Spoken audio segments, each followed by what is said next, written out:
Oh, hello. Oh, pupiang si bay Vale. kum thar hey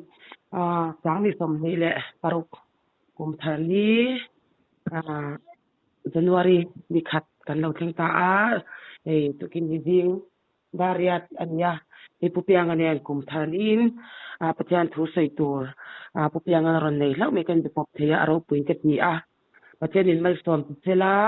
he kum thara hian in chung kwale nang mani te patyan mal som na in ta na kum khat kum lo ni ngai the turin patyan mingin mal karon som ang te Oh, amen. tun tu ma chuan thu sil tu bung thum chang khat thu engkim tan hun ro ta ni ti thu ka he pupiang ne na tang nyanin ama patyanina thu ada te min ron sei sak dona ngai thatu te pon hlok na kan sar chwale nge ka be se ya chuan nang ma patyanina kha thu ada dan ang kha min ron sei sak don ya ti khan Vale. Hey, voin sang ni som ni paruk kum thar ni khata pathianin kang hil lai min don kai thaba eng kim tan hun ro ta om ti thu pui mangin thu te ron sayatuma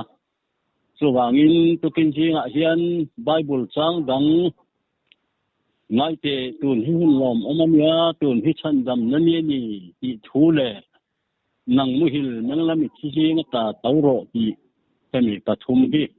karil ruwa alo langa chuwangin tukin jinga kum thar thu cha ron sai katuma ala ngai thatu te jong nang ma ni lalpan malsom na thar pe in lalpan ropui na changro se amen hey tukin jinga hian thu hil te bung thum chang khat thu eng kim tan hun ruwa ta om ti thu hian min ron kai hara de min ke ma chan chin ka han soyanga hey pathian na tun tuma ka soi tur hi kan hungkar tang khan min te rau pui ka ti khopa amaro chu missing real ru hian eng pilte soi ve tura min te hi a soi dan tur te ka tia le kha te kan zia ka han chiara arem lei thei lo renga ni ran thei chu dar som ta hi vela khan khohar na em thumin pe zong po pakhat ma lang to lavin min khar phui sak chu meka nge lalpa kati sual na oma nge idu lo zong kati lalpa min fil ro katia zan khuain nung lam min som hian ka sia tamang ang em maya en po min se lalpa ilaka kati sual hi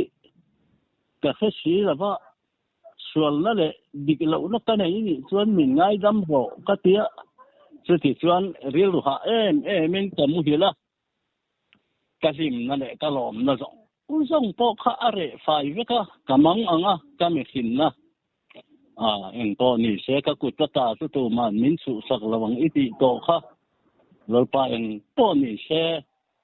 tu na kom dan hi nang ma hun ruat ani ti hi ka khia amaro chu min hoi san lo tu thu chu ka ril ruwa aru kin nunga chu te chu ka in thamon na chu ni ka tia kamua tho ka haya pin tu kin jing hi hei ke ma ni ral tlan na bu ka in som ni travel tui peturin ka tlom ngai nen hei akum thum na ka tui sem tu lo nin chung long po ka thei dil veka ka ti khan khuma thau pe lo khan ka mu chu cha chuan ka na tur kha jindar ruk atanga pethin kha jindar saria khan กันตีปุนุขันข่ายเท่าโรเลยเฮ้ยตีกระเปงนาเรียตีอินมินนนกายฮาระขัดดักหันกะหัดขะเหตุเหเอ็งกินตานหุ่นรวดอมนังมุหิลเมงละมิที่รีงตาเท่าโรตีถูขันกะเรียรูมินนนลวกขัดที่ชวนเทนอมข้อเวงลลปาเงกะติตูนหุ่นกะติสิใบเข็มนะคะเราเทงมาสามังสมนั่นเองเทนอมข้อเวงอินทุมลีเวละขันกะเรียรัวเราลงขันกะกะละมัลสมนะฮะนินกุมทาร์สิใบกะบูกะจะเตียงสู้เกมามิมัลเนี่ยนะจะกินจิงสังหิสมหิตรุกุมทาร์สู้กะกะเทียนเนี่ยนะกะติตูเละกะมุหิลมินไตฮาร์แห่งกินการหุ่นรวดอมที่ทุกมังยินอัตุรันปวนตัวมาตัววางินหุ่นให้เฮียปอยไม่ยะกันตูนหุ่นเงยโปหิกันให้วางินตูนหุ่นคิลเราทั้งสองบวยนั่นแหละฮาร์สันนะมานีดูดานอ่างอมเทเรากันตุ่มเรารำแทงขอเวลรำกินแม่บวยนั่นแหละอินเราทุกทั้งกันเราเขียนนะรำส่งเตะคุณนะคิลเราแทงอันนี้ตีกันหาละบ้าขอเวลบวยนั่นสัตยาเราแทงเวไม่เราง่ายตกเตะกันออกมาตีหุ่นที่มีสิ่งตานและทิลเสียมตานไม่เนี่ยละวินกันปัจเจียนเฮียนทุกทุงและอัฐูโปเฮียนถูอันไหนยะทุกทุงอินท่ากะโปเฮียนทุกทุงมาสาอตบส่วนทุกทุงทาร์หุนินาท่ากะสุดท้ายส่วนทุกทุงมาสาค่ะหุ่นเบียโตบะวางินปัจเจียนินมาละสมโตละบะอัฐูโปอดังอัฐาร์ละมะฮอยนี่สู้โตสู้กันเสียดแต่ละง่ายสู้วางินกันตูนหุ่นที่อดีตะกินกันนำจีงคงไงนัทุทุงไอโมตีวันนี้เช่นคงไงนัทุทุงมุดตุยมามูกันตำลุตุกินกะเสียมาเสคงไงนะหุ่นบีปัจเจียนละมาอโตปะสู้อโตนัทุทุงทาร์ตักสักันนะปัจเจียนินหุ่นหงอัฐูปะทากเวกะอัฐูทุงปะดังสู้วางินหุ่นอินเฮรเฮียนเอ็งกิมไม่ฮิอาเฮรปุลิยมปุยะติชวนหุ่นทาร์อาลาวจวงกายะสู้วางินกันตูนหุ่นฮินี่หูปัจเจียนเราเรียนนักคริสตาเราเรียนนั่นนี่หุ่นตักสักันนัทุทุงอิสวาคริสตาที่เช่นทุทุงทาร์หุ่นอันนี้อวางินดานทุทุงเละคงไงนัทุทุงปัจเจียนินอัทุทุงมังมานักงานมินเหลาไก่ขวยนั่นแหละอัฐูเตมินเหลาขีละอามารินดานตูร์กงเตดานซอมดานกงตูร์ซงเตกันตานทันดำน้ำมินเหลาเป็กค่ะตัวน่ะชวนรินน่ะทันดำน้ำโปอติโตปะตัวน่ะชวนรินน้ำโปเนี่ยเราตักษารำหลวงนัทุทุงเราเช่นตากวางินเอ็งกินตานหุ่นรวดอันนี้สู่หุ่นรวดตะเทียนถูจุตักษาลัลรำเตียมตะเทียนลัลรำกันลุหุ่นเช่นนี้ที่เฮง่ายขัดตัวจะส่งปอินเหล่าเสียดกันตัวเฮหุ่นอินเฮรทักตู้เฮเอ็งกิมเสียมตู้เอ็งกิมตานหุ่นรวดตู้เลวันเสียมตู้กันปะเทียนนี่อามาทุทุงโปอัฐากะทุทุงทาร์หุนกันดิ้งนี่ที่เฮอีเหล่าเสกางสุมีอัตังชวนตูนหุนปะเทียนทุทุงทาร์เลยเอ็งกิมตานหุ่นรวดอันนี้ถูตักสักันนัทุทุงทาร์หุนใจอ่อนสนุลันนรำดินนัตูระนำเตมินเกาหุ่นอันนี้ a cậu tên hệ na hệ thu thung hi tun hunata na cái này lệ cả mga pathianin apuan tura a thu min tek chu pathianin remati sin aron puanganga a rei mo thu nei na ka nei lawa pathianin he hun hi kan ham mi pui sak le thang chin le marami zong he thu lo ngai kha tu te le ngai khale zel tu te min kai ham nan eng kim tan hun ruat om ti thupui manga thu soi tu min ti hi hun hi hai lawang u hun lom oma ka ngai tha che chan dam na dia ka tan puyang che ati si a ngai te u tun hi hun lom om che ni a ngai te u tun hi chan dam ni chu ani ati hi tun hun hi khovel buai na le har san na mang an na cham na thi na hun zan kho thim zan hun ani ti po leilung hun pathian ruat ama kan hun tong me kheng to kheng zel tur hi pathianin ahnam than Israel afrema tha fating ni na sanga arau lua tu tur lei rau chung tu tur kau khan tak thi na point angam lo khongai na thu thung nuaya ahnam than te min kai tho hun ani ti hi kan za in lo se tang ilang kadu boka ei tun hun hi zau fa te nam jinga hian Israel kan ni na te afrem kan ni na te hian pathian thu thung ai ma hian Israel na le afrem tha kan ni na in fiat tiam na hian tun huna hian zoram dung le wang hi afang na sa in ka fia a chuta chuan then khat lo har tok se po kan oma har lem lawa angai na khelo po kan oma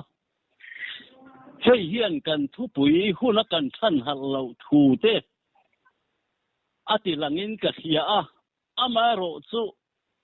tukin jinga ka soidu pakhat chu Israel ni hi kei chu ka in helawa tin afe matha kan ni po hi ka in helawa Israel ka ni po ka in tilawa afre matha ka ni po ka in tilawa in sian na le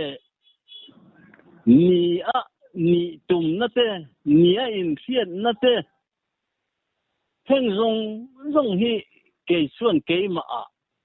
a bo veka ni na hian in siat na om lawa ni tum na po om lawa ka ni ani maya chu wangin kan pathian po hian Israel ni turin min kau lawa Israel ni na fetur po in min kau lawa Israel kan ni na chu Jacob na Jacob anti to long che Israel anti yang ti song kam khan Israel ti a ni zo kina min ti na tur thu asain ka khia chu wangin Israel ni tum na te Israel ye in sian na te ni turin pathianin Jacob ka manghian Israel kan ni thu hi Jacob akhil lo Jacob anti to long che Israel anti ang ti in Jacob sakming Jacob Israelin tha saka Israel kan ni na hi khovel nam zongin Israel nam beramboan ni tia min kau na tur zo ania amero chuta ka soi tum chan tak chu khó về na heng hậu hi Israel an ni afre mất hạ phát tiền ni nó sang tu an ni min ti thấy nó tur ero chuan hun hay là cần chân ở ngay ni a chân chu bà thiên bôi là chút không khác tổ chuan không ai nó chút không hunกันvui liềm ngay không ai nó chút không ai hiệnกันmua rây lư tụiกันmột tụi lư tụi năng mua hiểu mình là mình chỉ nó sa thấu rõ thì chuan Christa chuan nó chuan em chạy ati chu vang tuần hun à hiện bà thiên chút không in kha bà thiên point at hu at kha hun hi i hay là vang u chu wangin thu thunga in thak hian pathian thu zong po a thaka Israelin hunani to lo Israel po kan lalani to lo a chan chu kan lal chu Christani chu lom lal Israel anun min han tur chu mu thei lavin a chunga Christa ani na chu thu ru kin oma ai suan na ti sa amefin na za aza kha tu na kan u Jerusalem lo tu zuda te poin i su an hai na ni ama i su tak sa kha chu apien na po kan sia na za de thote tak te piang ani apa po thing rem siam tu ani thing rem siam tu fa pa ni anu po ma di ani an ti a i su kha Christa an na me sian ni nam bom thei lo chu wangin voin ni theng min Israel te kwan khu ta Juda te kwan an lal me sia an na krenga dona po kan mi zo jinga Israel Judaram Jerusalem apen tam takan oma Juda tuthungin serpo antana me sia ngak tunin kan lam jinga mi po an thu reng ti kan khia chu wangin kota Jerusalema Juda hau po khi voinia kan mi zo na thak jinga Israel langai chat tam tak kan om ti po alanga kan Bible po yin Juda khupui chu Jerusalem ani a Israel khupui chu Samaria ni ti in min lo hilna in kan than har ulama voini theng Jerusalem lo tu te hi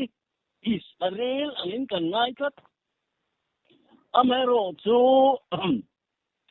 Israel zam som te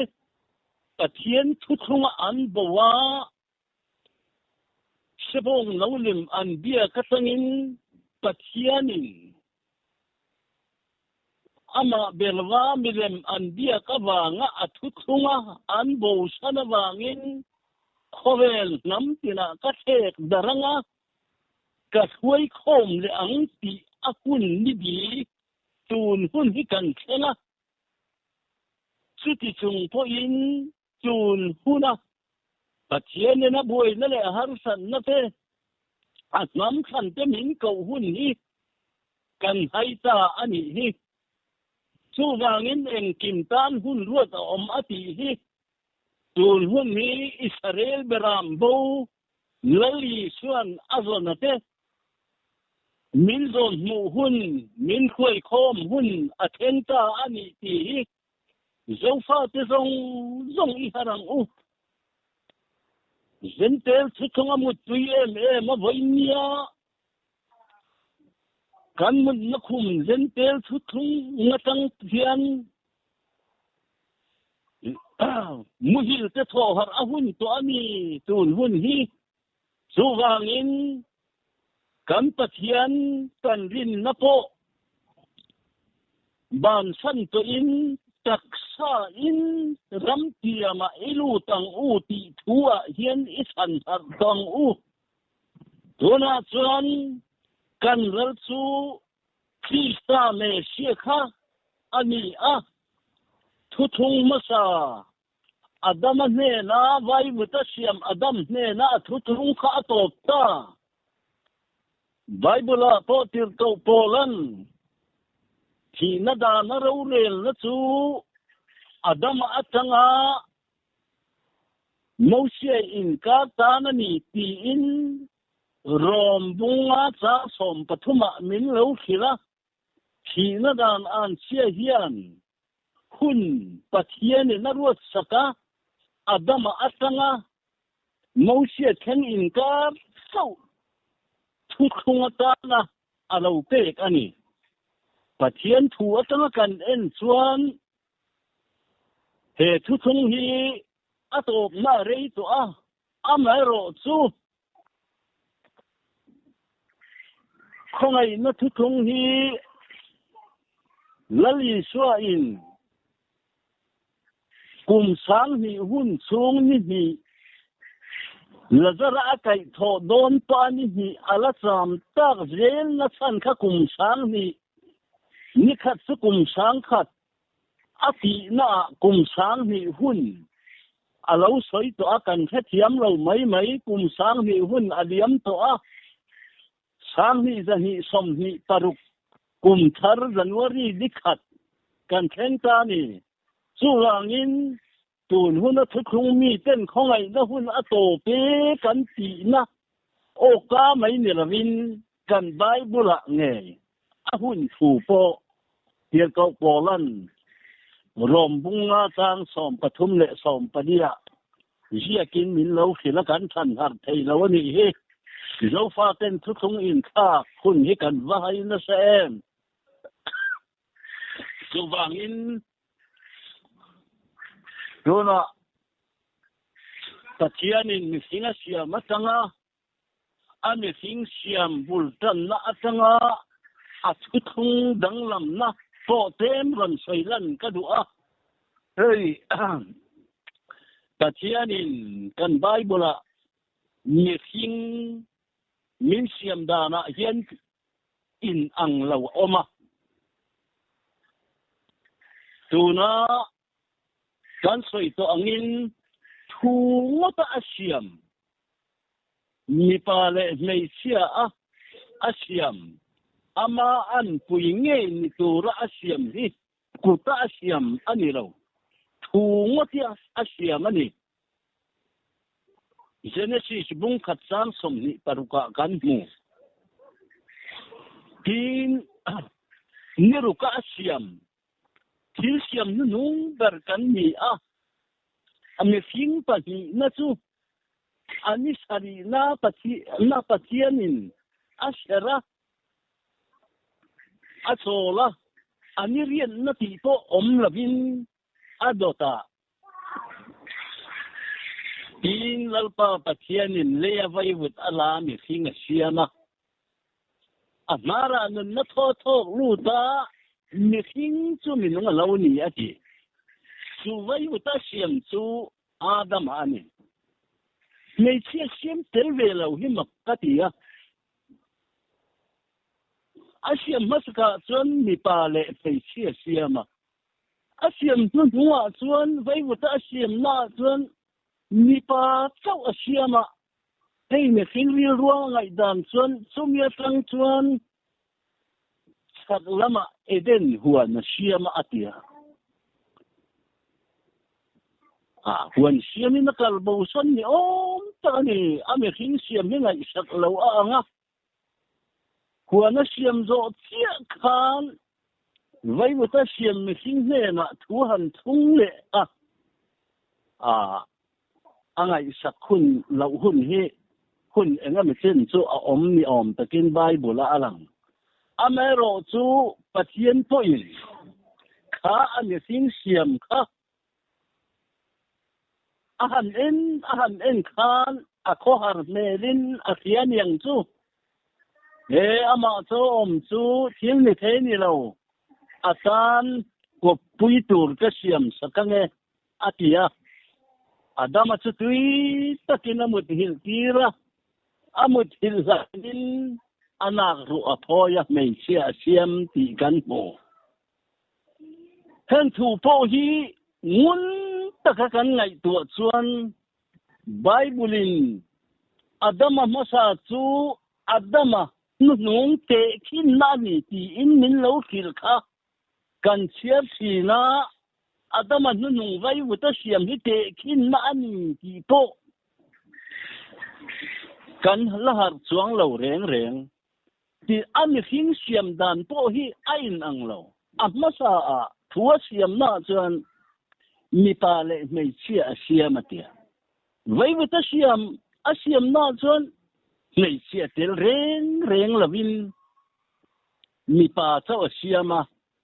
ti chuan a hnuah ama taksa anak ru a phoya mei chia siama ti sen po hian om je thuk tak aneya kan lakhe phalo mai mai mi sing na ru phoi po khelo khopamu thil hi thil thei ani lo tin he mei chia asiam hi asiam masak vai vuta asiam mi sing nara nun na tho lu po kha mei chia hian na tho lu le la chu ti ni chuan mi sing lam ngai da na hiak ang chuan mi pa zong nun na thok khum ni in mei chia zong thok khum lo an ni ang sei po hi thuril thuk tak ani te khin thuan ya adim kha kal vardi lam hi kan than har le si lo bo chikinin kan bo zong ani hi mo chu wangin pathian thu hi bible chapter ma ilang pathian thuruk in thu tharau hiat tin atang lawa hiat the lo ani thu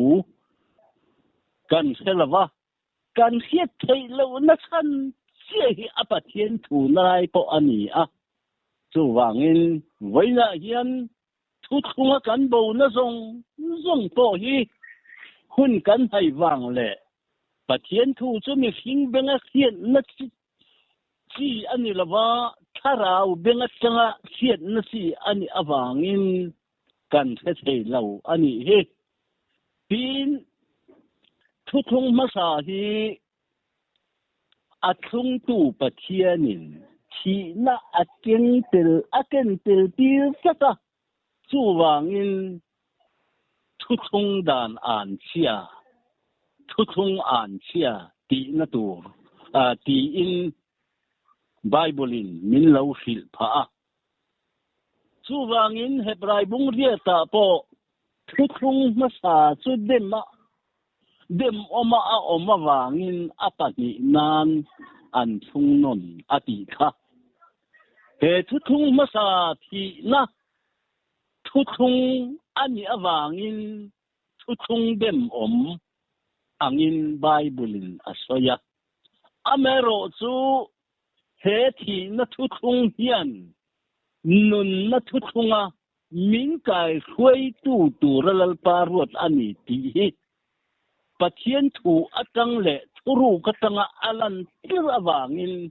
ingai nep song u thu thung hi a hluyom lo chona thar thei lawa chu wangin a thar lo om thei na turin thi na thu thunga kengkat thu thung thar chu thi thei lo na rama thi thei lo na thu thung ani awangin thi na thu thung hian thi thei lo na thu thung thara min khoi lu tu atana pathianin rabi pahni na a min siam chakani rabi pakhat na chu dan thu thung ani a dan thu thung le thi na thu thung hi then san thei lavin a in zom tlat a san chu dan thu thung hi Krista lama min kai khoi tu ani a Krista nên min khen tu atana thi na dan thu chung hi pathian alo ruat ani hi po hi kan har telangai tin he dan thu chung vai vuta siam adam ne na pathian na ate po hi minata na khongai na thu chung ani thei na dan tu chu hantalan katumanga Adam chuan pathian dan huan laya achia le thasian na thingra chui ei tur ni lo I ei ani chuan ei ni la lan I thiang ti thu thung chu abo chia ta wangin chu dan thu thung chuan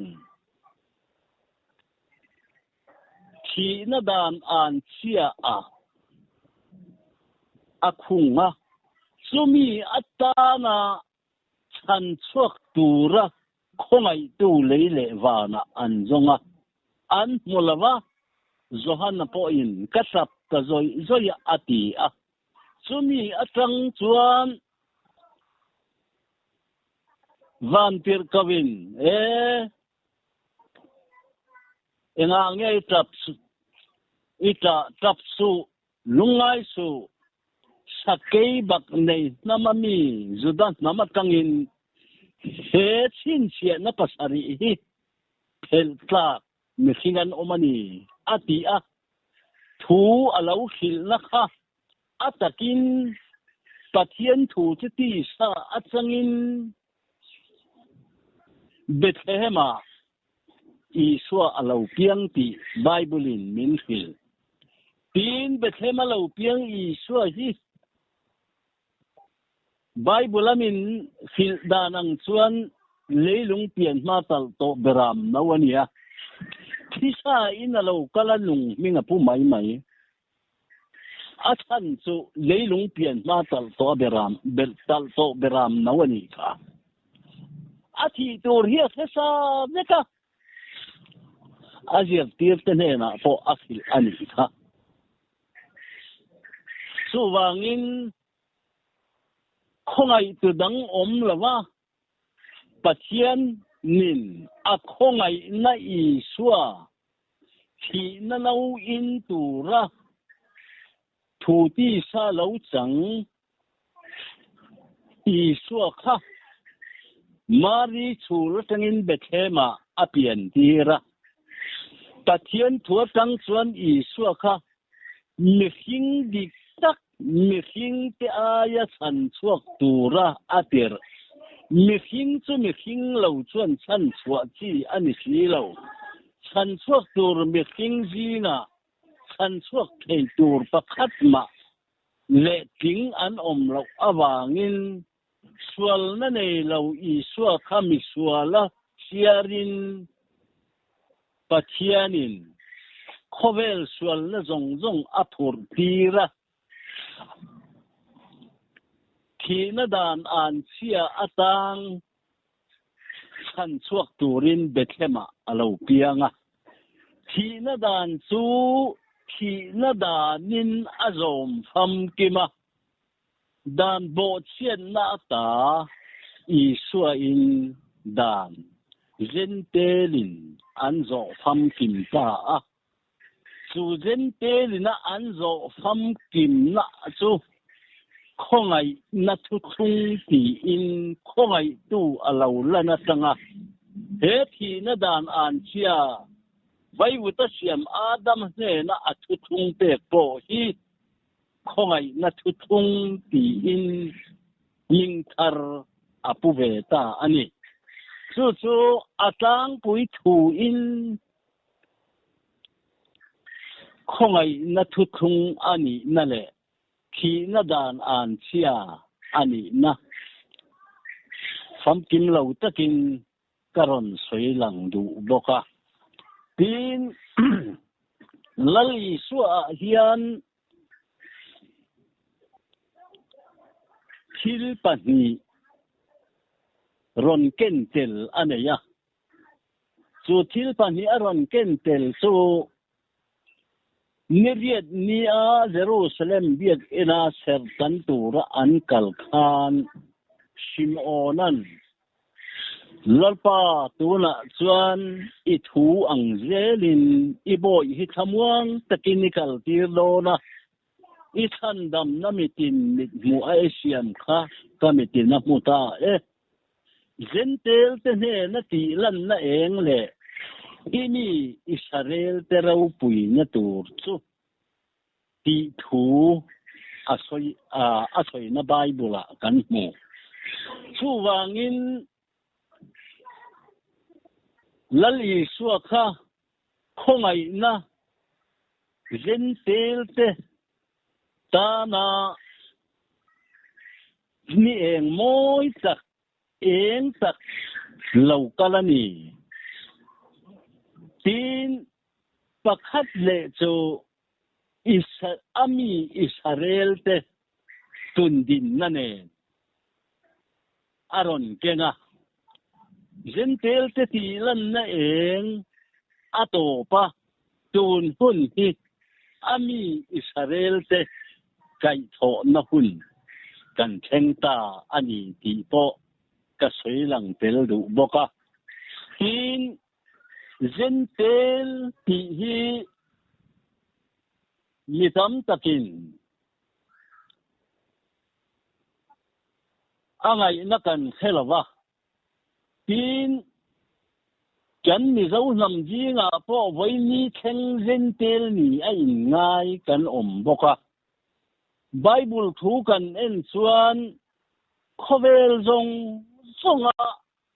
mi khing om zong zong ngam zong zong hi pathianin ngam nia min khen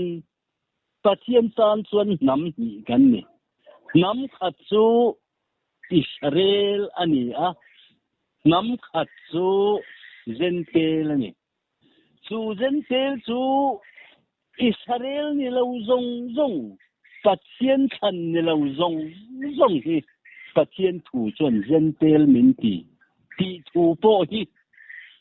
ron soilan ka du a chan chu nam thu thunga kan boi ma voi ni thengin kan mam ni na dikta kanin bua chop mai maya kan bua ya en kim siam tu pathian hian khovel pung pui nam nia chau min thena chuta chuan nam nia min then jinga keini zo na thak a frema tha zong zong po hi Israel nama min siam tun lalpan min lo thang to a min lo then to a thu thunga tangin ma se voi ni theng zen le mo ka kani in ti in Israel nam kan ni na po kherawin mi engzat nge kan om chu wangin na lom voi ni a hian zorama Israel kan ni thu puang turin lalpa in ami te atira wangin Israel nam kan ni thu voi ni a in siat ngai khopin kan lo bawani hi voi ni hian ni harang u ke ni phua chom namin wa mai ule now in mermang na in dau na tisen in suwa na in tirthe na voi ni theng kanom hi pathian tam to asa thak lutuk min siam tu pathian hian zintelin min siam lo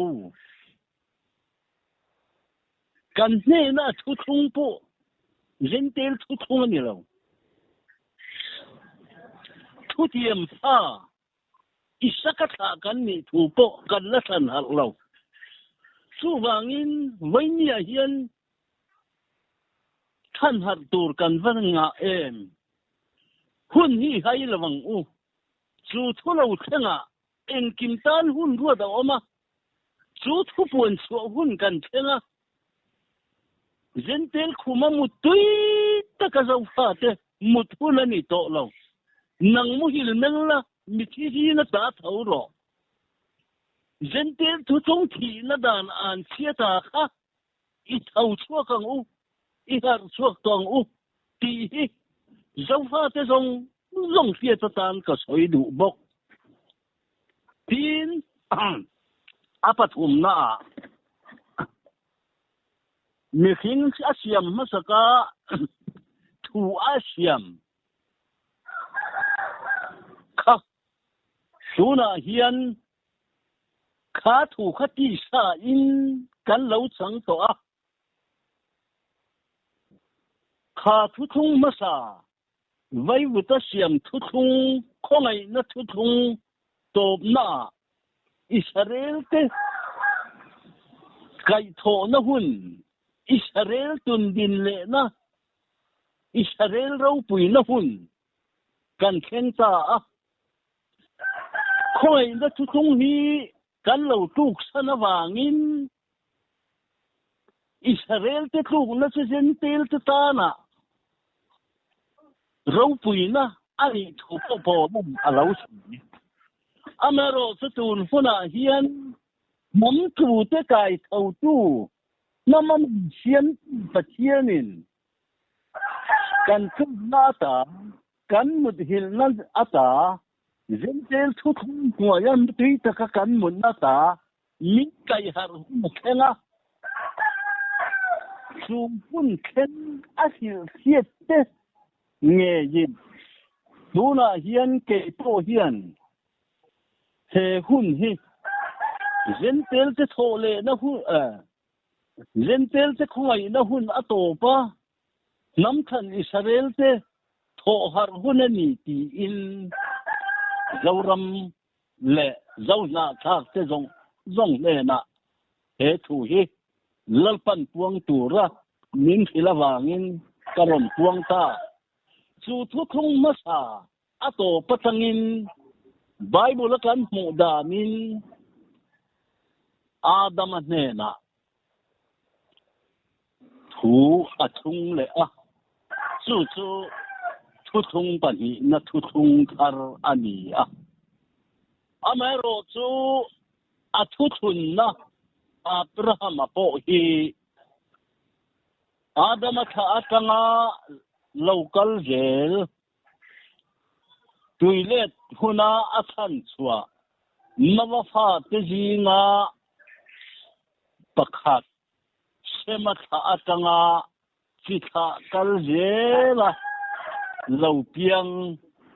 apa tera afapa milembe fapa kha ani a ur khuwa ata akova pathiani ram ka en tu chelama kalro ati a tichuan akal na tu lampo khelawin anu le pa in le lo sung te zong kal chanin arin thu in kanan lam apana kanan lam apan na kanan rama tam lo ta in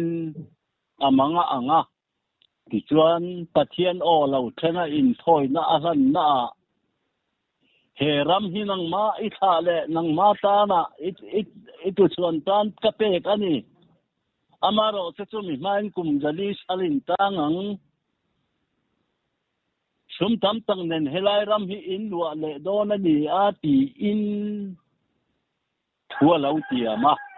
hei hi thu thung ni lawin thu tia mani a thu thung le thu tiam le thu pek te po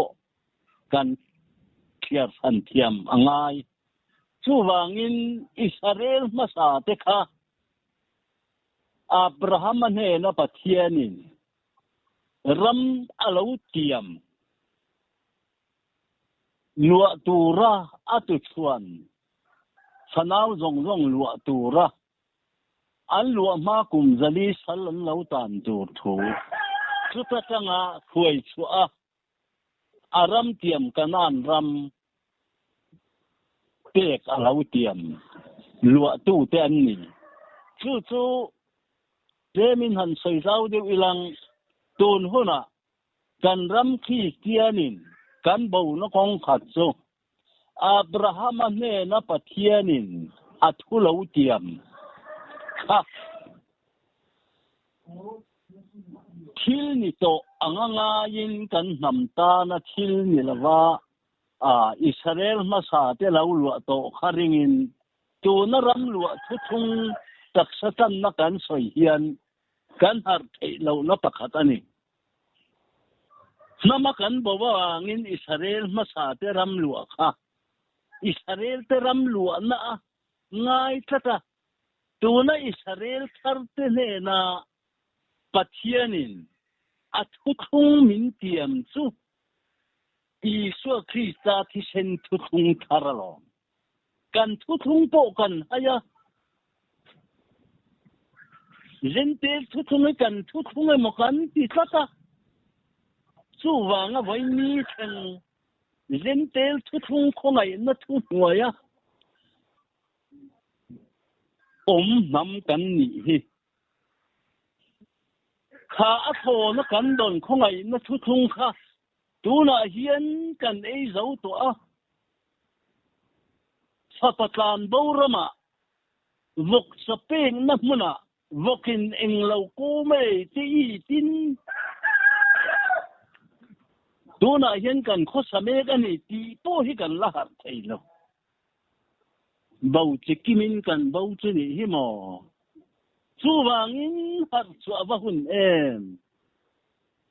dấu pha tê hạt chua thằng u huni hay suang u thu thunga kan baba nama kan baba rama kan baba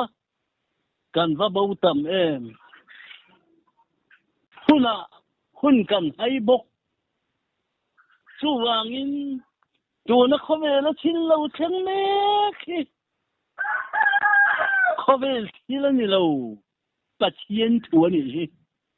với nó cần hun song hi pathian thua ni hi ena ti ge khovel ti la kan ngan tu ti chuang e pathianin khovel ti boi tu tur atok hara akai thaba an mani swal wang ne leine pathian te kasin Israel fa te ai pukta rama Mosia mga patien akway so pokhan khway to Mosia faro madin khan faro thinlung ti khau tu kha patien ani kha nam te khway so hun to ram lu tu tur te kan lo lang e kan lang me ka kan lang zel don sumia wangin khobe lal te lama patien atanga buổi nó chọc chọc tụi nó năn thìn lúng ati khâu anh hi, hun hi cần vai chiang em, ít chân harang u, chú vang em nằm tới chân suan nó chú, dram nâu thi sen chú thung tharani, Israel pha te fatir thi na chân suan ni na po kha, kong ka biang a beram thi sen ani, kan chú thung hi lamang u. Ke khovel hi Krista le lal na ramani ta ati hun alo then thei na tura lali swa taksa in alia achunga Krista Mesia omkha zudate nan mo thei lawa Mesian haya chuwangin zon nei zong zong iswa lo lang tur local tur puang tu zong le ama isua thenga an lo tha kha chung thila bang chuan tu na Jerusalem lua tu te zuda te he na ra chuan na thu thung chu lali suan alak saka fanau Israel thar te he na min han ta ni hi chung thila bang chuan ta thien na min ne na ta lak saka ni nga ra chua tu nam ne la te ka ni nga ti kha kan u so da ten thu thungan nei to lo chu thu chu kalatia bung thum thua nei se pa ni thu thung te kin thu lali suan na ron soi kha tu na Jerusalem lua tu te hi hakari fa sinai tang nen te kin na ani tu na Jerusalem omnen ang khadan niati boy nu fa ani khu cái ní nu cho chúng làm Jerusalem Isua Christa min chân na thi sen ana ka tanga lo luang tui le thi sen lo luang tui kha gen tel thu thung ani a thi sen kha Israel te thu thung ani kha chu wang lom pathianin Misin pani na Adama Asyama tui taka mut hintira anak ruatanga meisia siam kha tuna Israel sarding swaktur nam entir na ni kha kalwarik so se iswana kaluang swak tisen le tui lo luang swak sumi atanga thutiam pha vay uta siam ni ve lo nam meisia ati kha kan tam hi kan ni har su tu rawatam em pathian thuru thi pathian thu sanga siat lo chone harau siat tiang lo chone siat a harani hi ma se vai nia pathianin kan ne na kanile ka mangin chung kan min non sin to Israel tharte hi vay mu ta siam kan ni lo Adam ne na thu thung tu khan ka soi chwal le chu Abraham ne na thu thung tu khan Isa chi saka an tiang a tialom eng wangin nge vay mu ta siam kan ni lo vay mu ta siam chu Abraham khen chia ka chu wangin chi tha tom na ser atan sakka Abraham tha ti sadana tha chu Samuel ania ma se boy nu fa hakari kha ni sat boy nu fa chuan rawalu don lo ti kha chu wang ke ni chu Abraham ti tel lo nakum tu nang puna fapa isinga ngati Abraham ti tel lo thutiam fa Isaka fa kan nialom Isaka tha kan nialom chu thutiam fa kan ni nadik takani chu ta po Isakan fapa pa ni ane ya au pa zok chu esawania anau pang zok zapopa apa isakan malsom na hanlana fau isaka azana afatir ni na choboi khat khalawangin fau malsom na no pangzo zakopa na isaka pa apa malsom na chu lan ani kha chuwangin hei po hian pathian thu rawlu na thu thung hi atalang athan chu fatir ni na hi sana ne na asana chu fanau pangjok afe matha fatir ni na I afre ma chu ka fatir ni tuna hian pathian thua kan san harve pathian in si siam bul san na po khan Adam chuan anu puya pola fapa singa asminga kaina an sate apet ni na abela hi Adam anu puya pol ti hi Bible aziak lo reng chu wangin hei hi abela hi Isu Krista en tinan sanau ro lu tu upazok no la no pangzok kina raw an lu na kan puzel Bible sumi bultan na thutiam fa kan ni na tilang tu ani hei hian fatir ni na achanga raw lu na thung abela thisenin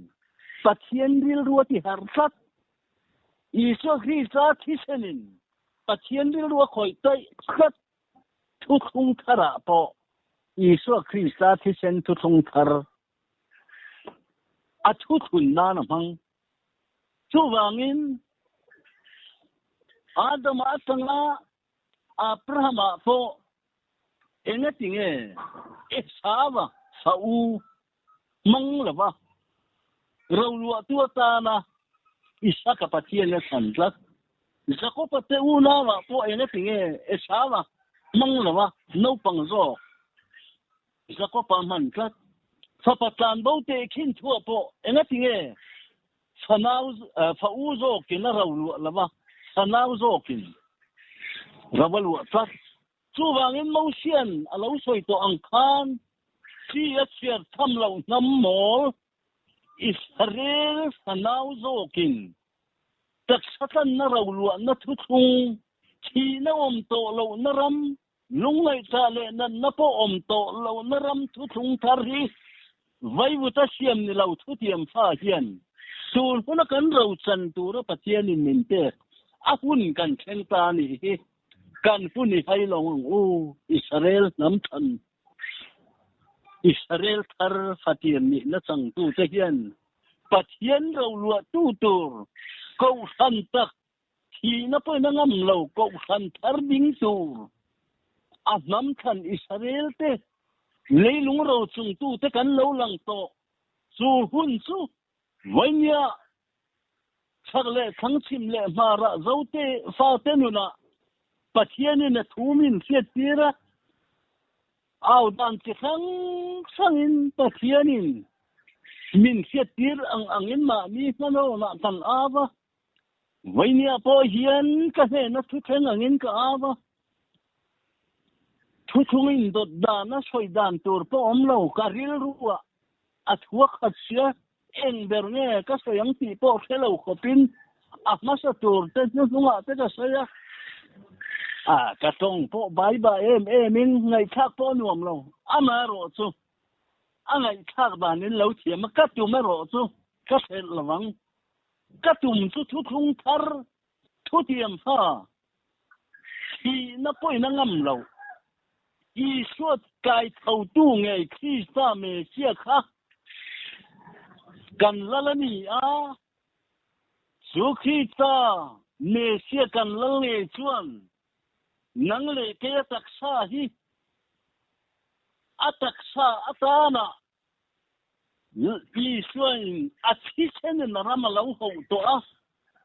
chu aram ho nge ya chuan tun puna ataksa atana mana tuma mang to mang me ka mang zel don chu wangin hen thil zong po hi him tha thu thung masa alo lang phai vet to thu thung masa adama ne na thu thung vaivuta siam ne na thu thung po thu thung thar him tha mai ani thu le te kin thu mai ani kan mu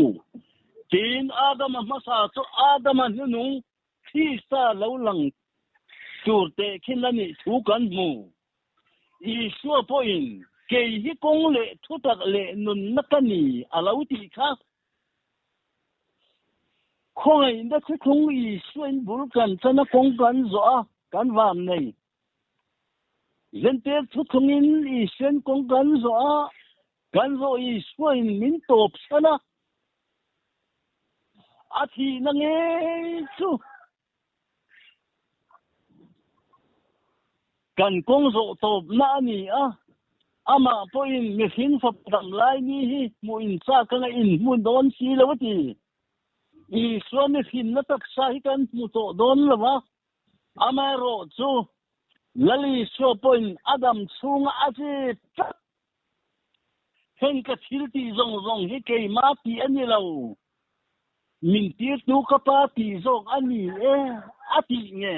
atu ru krista ani nakiet ti kha achunga mi mu thei lo thu kha soya angai na kan khasi lo ke min bu chu ma pa mu an ni ati thu ka thien ti tan mu donin pa thu lo kal kan ni lo ati le bok nen min mu ma se min mu tak lo min se ma se min se tak lawati chuwangin iswani na ato pa Ishwani na su phumba wani a Kristani na nakai thawa su nge su Israel te tana lal tu rapathian min te tu na phau te Mesia nga ka omreng lali swa hai tu that tu zo le zong zong to that tu ka phau hi thu thiet na hun kan thenta a ma se phau ro lua ve tu Israel ni ve thau hi phanau ten kan kai har hun ni pathianin hun min ruat sak le anga Israel kan ni na tak